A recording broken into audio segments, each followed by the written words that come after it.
waaw waaw Sélé mene la vainqueur de campement Ngekokh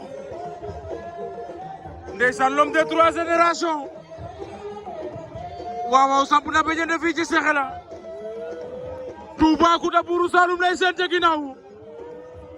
cey borom jamono borom zone Dior borom Kër Moussa Anne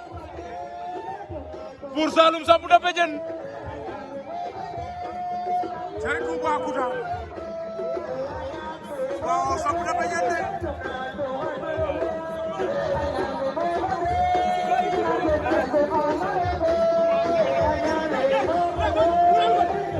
ndeysaan Sélé ngoog waaw mu ngi ca débat ya ndeysaan ñaari doomu campement Ngekokh yaa sampandoo cey Messi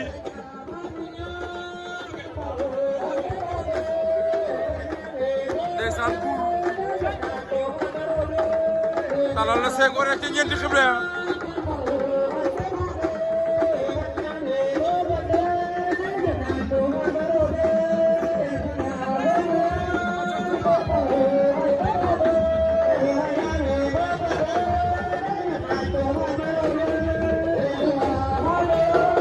cey Buur Saalum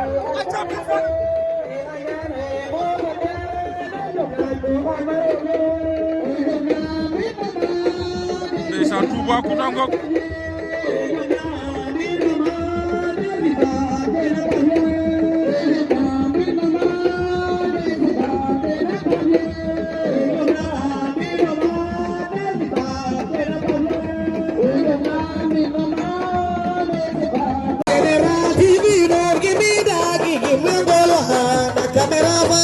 General TV, don't give me that, give me